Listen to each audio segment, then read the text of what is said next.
Hey, welcome to this little special episode of January the 6th, 2020. Got in Canada last night, unloaded back in the country by early this morning, 9 o'clock Eastern time. It'd be 8, our time. Well, say 9, 10 our time, 11 o'clock Eastern time. I've got a personal relative in D.C. Give everybody a little update what's going on there because they made it to Arizona. Arizona congressman stood up, objected. He had the documentation signed and everything by a senator, said they had 60 plus things to go on. Pence broke it up for 2 hours debate somewhere in there. Next thing you know, the news is reporting that Trump supporters are in the Capitol building tearing stuff up. And I went inside because I had a trailer getting worked on the tire on a trailer. I'm watching the news. They're using riot control gas. You see people on the Capitol and stuff like that. So, all right, is this really Trump supporters? Is it Antifa, BLM, commies, the whole group of whatever? So I called my niece. She's been there at 7 hours right now at the moment. Just got off the phone with her.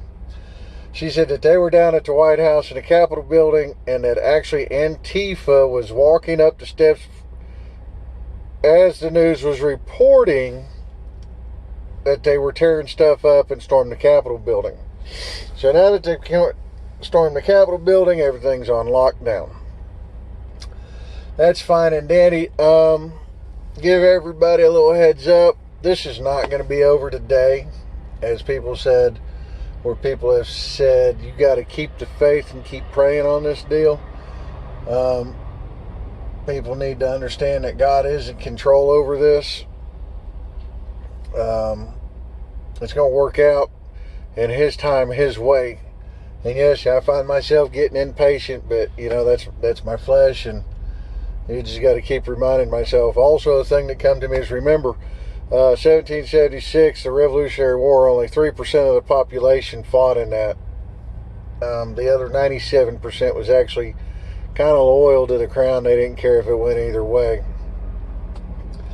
So keep that in mind and let that go. But just in debating terms, if they debate all 7 states that got dueling electors, all 7, that's 14 hours of debate. That don't include the rest of it.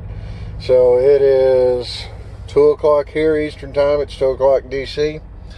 They're on lockdown. Don't know when they're going to come out of lockdown. So even if you went with 12 hours right now, you're looking at 2 o'clock in the morning. Do I think they're going to sit there and run all night long to do this? No, I don't. I think they're going to bust it up and come back.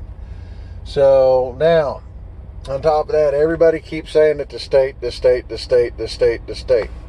Again, constitutionally, the only 2 dates is November 3rd, which is Election Day, and January 20th in the Constitution.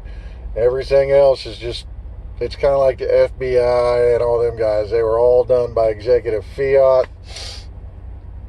And one thing I've realized is Trump as a leader has tried and been very successful at doing things constitutionally.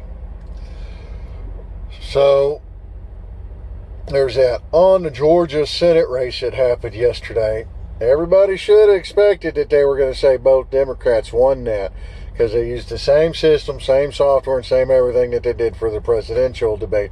And we can see how well Georgia screwed up, because it's just as screwed up as Pennsylvania.